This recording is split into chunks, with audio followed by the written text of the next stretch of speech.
Olá, eu sou o Teologando Rômulo e eu estou muito feliz de ter você por aqui neste canal em que falo sobre teologia.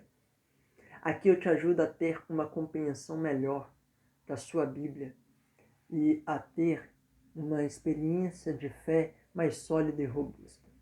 Se você ainda não é inscrito neste canal, é muito importante que você seja, para ficar atualizado do conteúdo que aqui tenho posto. Então se inscreva agora mesmo. Também faça este conteúdo chegar a outras pessoas a fim de tornar a boa teologia conhecida entre mais pessoas. Pause agora mesmo este vídeo, compartilhe ele no WhatsApp, Facebook ou em outra rede social. Pegue agora a sua Bíblia. Estarei tratando no tema de hoje sobre a necessidade da evangelização. Ou seja, a necessidade da proclamação da revelação especial. Assim diz Atos capítulo 17, verso 16 em diante. Enquanto Paulo os esperava em Atenas, o seu espírito se revoltava em face da idolatria dominante na cidade. Por isso, dissertava na sinagoga entre os judeus e os gentios piedosos. Também na praça, todos os dias entre os que se encontravam ali. E alguns dos filósofos epicureus e estoicos contendiam com ele, havendo quem perguntasse: que quer dizer esse tagarela? E outros: parece pregador de estranhos deuses, pois pregava a Jesus e a ressurreição. Então, tomando-o consigo, levaram ao Areópago, dizendo: podemos saber que nova doutrina é essa que ensinas? Posto que nos trazes aos ouvidos coisas estranhas, queremos saber o que vem a ser isso. Pois todos os de Atenas e os estrangeiros residentes de outra coisa não cuidavam senão dizer ou ouvir as últimas novidades. Então, Paulo, levantando-se no meio do Areópago, disse: senhores atenienses, em tudo vos vejo acentuadamente religiosos. Porque, passando e observando os objetos de vosso culto, encontrei também um altar no qual está inscrito: ao Deus desconhecido. Pois esse que adorais sem conhecer é precisamente aquele que eu vos anuncio. O Deus que fez o mundo e tudo o que nele existe, sendo ele Senhor do céu e da terra, não habita em santuários feitos por mãos humanas, nem é servido por mãos humanas, como se de alguma coisa precisasse. Pois ele mesmo é quem a todos dá vida, respiração e tudo mais. De um só fez toda a raça humana para habitar sobre toda a face da terra, havendo fixado os tempos previamente estabelecidos e os limites da sua habitação, para buscarem a Deus, se, porventura, tateando, possam achar. Bem que não está longe de cada um de nós, pois nele vivemos e nos movemos e existimos, como alguns dos vossos poetas têm dito, porque dele também somos geração. Sendo, pois, geração de Deus, não devemos pensar que a divindade é semelhante ao ouro, à prata ou à pedra, trabalhados pela arte e imaginação do homem. Ora, não levou Deus em conta os tempos da ignorância. Agora, porém, notifica aos homens que todos, em toda parte, se arrependam. Porquanto estabeleceu um dia em que há de julgar o mundo com justiça, por meio de um varão que destinou e acreditou diante de todos, ressuscitando dentre os mortos. Quando ouviram falar de ressurreição de mortos, uns escarneceram e outros disseram: a respeito disso te ouviremos noutra ocasião. A essa altura, Paulo se retirou do meio deles. Houve, porém, alguns homens que se agregaram a ele e creram. Entre eles estava Dionísio, o Areopagita, uma mulher chamada Dâmaris, e com eles outros mais. Aqui nós vemos um exemplo de uma pregação apaixonada, uma pregação chocante. Mas antes, eu quero chamar a atenção para o fato de que no dia 12 de agosto, a Igreja Presbiteriana do Brasil estará completando 161 anos, isto porque Ashbel Green Simonton ele deixou a sua terra natal e chegou em solo brasileiro com o objetivo de fazer a evangelização no Brasil. E os esforços missionários de Ashbel Steinmetz frutificaram ao ponto de que a denominação foi plantada. E nós temos igrejas presbiterianas espalhadas por todo o solo brasileiro e enviando missionários por todo o mundo. O apóstolo Paulo também era um missionário naquele tempo. Ele estava na sua segunda viagem missionária, tendo como companheiros Silas e Timóteo.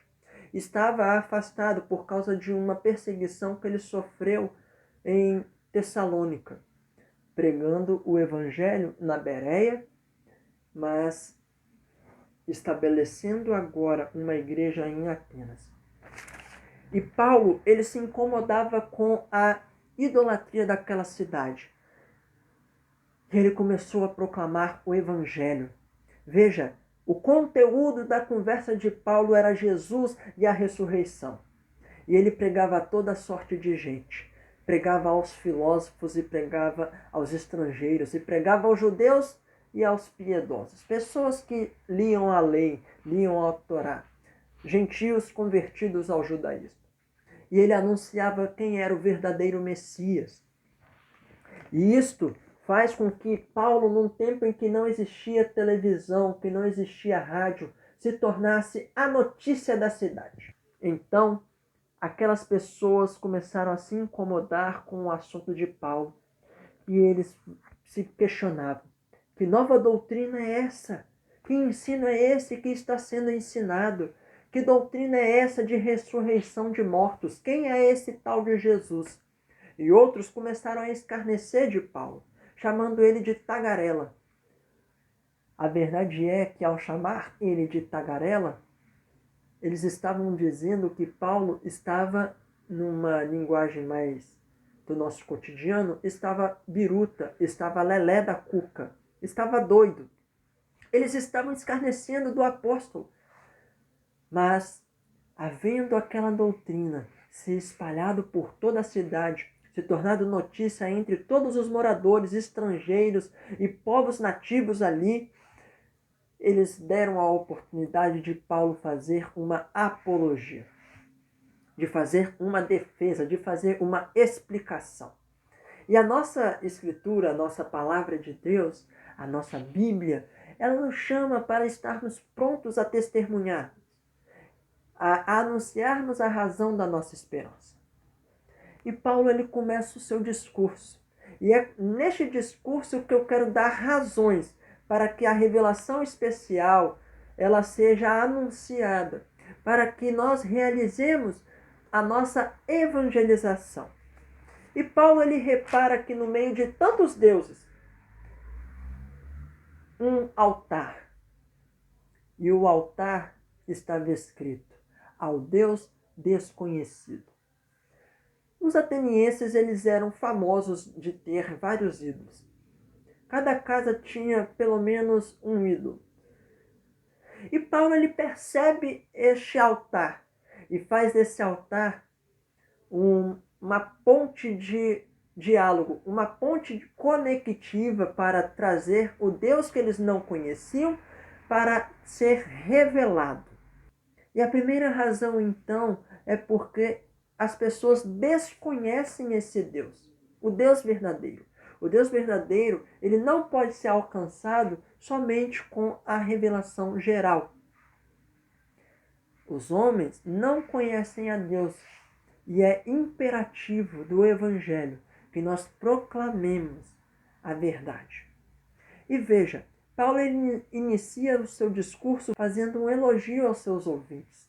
Ele era um excelente orador. E ele diz: vocês são acentuadamente religiosos.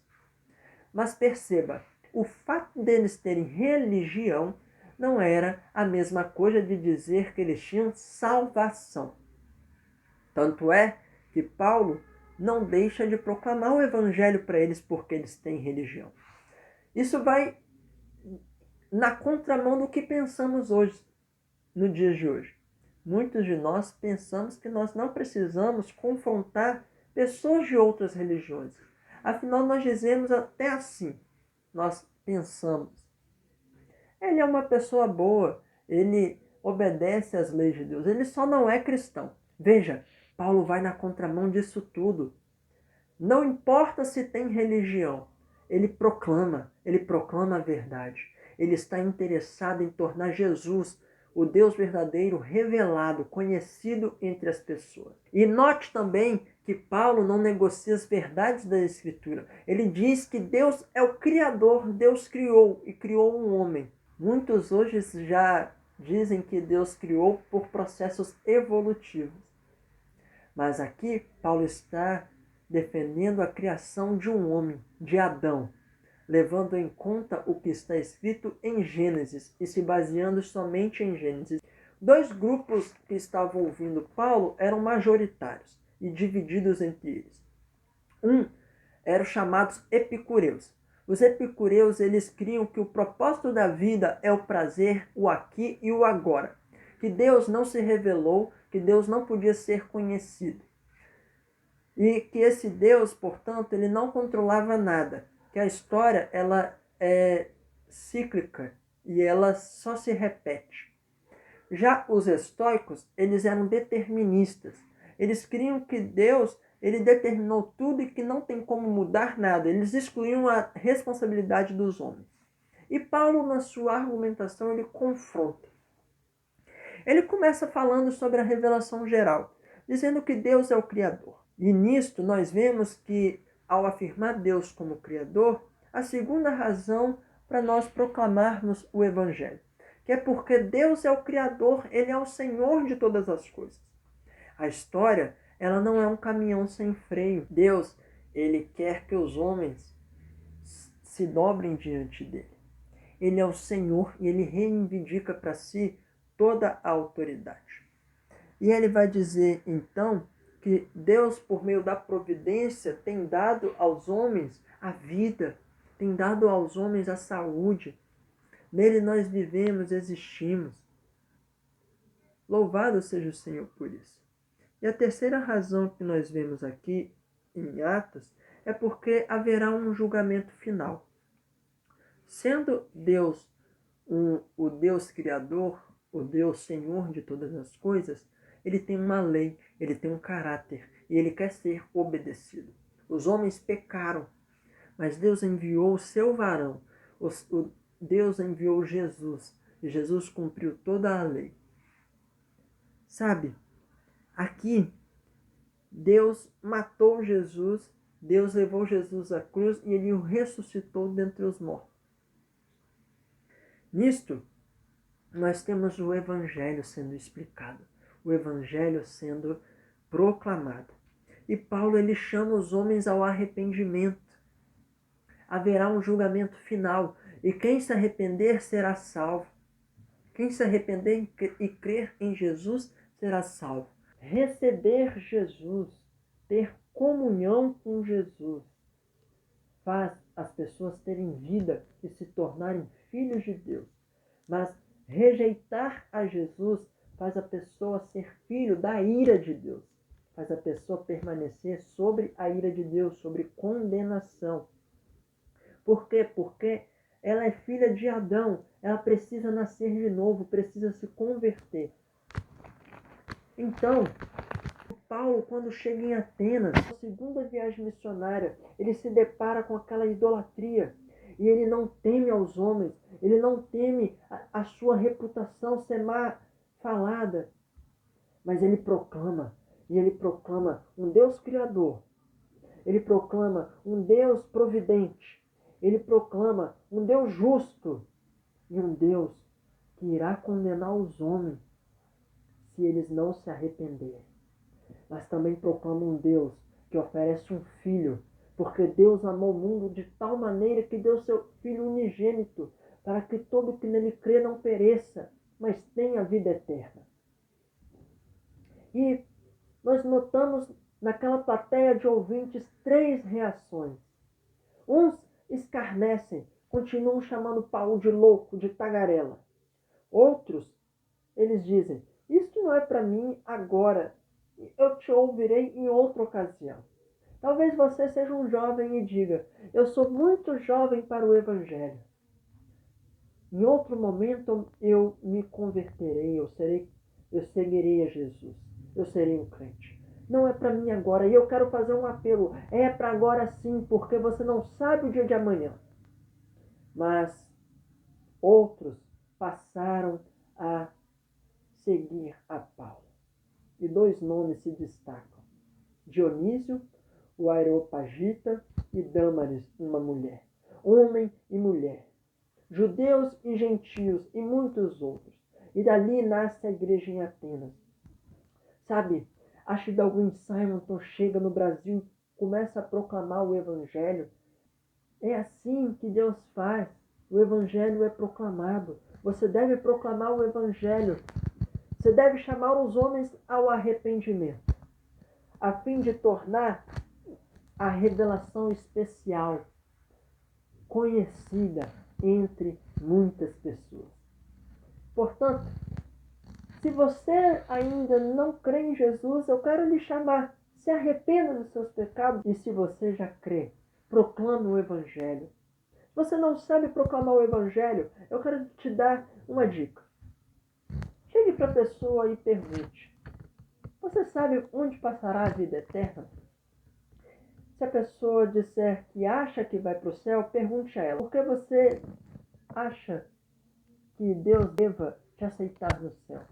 E muito provavelmente as pessoas costumam responder assim: porque eu fui obediente, porque eu fui uma boa pessoa. Mas diga a essa pessoa que a salvação é por graça. É pela graça, mediante a fé. Isto não vem de vós, é dom de Deus. É um presente de Deus. A salvação é um presente de Deus. Diga para ela que todos pecaram e carecem da glória de Deus. Diga mais que Deus é justo, Ele não pode tomar o culpado como inocente. Ele precisa condenar o pecado. Ele também é amor. E Ele enviou Jesus para sofrer a punição do pecado pelo seu povo. E o meio de se receber este presente, esta salvação, esse dom de Deus, é mediante a fé. E a fé, ela não é meramente uma fé passageira, uma fé milagreira, mas ela é uma fé salvadora. É uma convicção de que os méritos de Jesus nos justificam diante de Deus. Nos dá perdão, reconciliação, renovo de vida. E mais, esta fé gera em nós também uma mudança, uma conversão. É uma obra completa em nós. É uma fé salvadora. Nós nos convertemos, nós damos as costas ao pecado, nós nos arrependemos e nós cremos em Deus.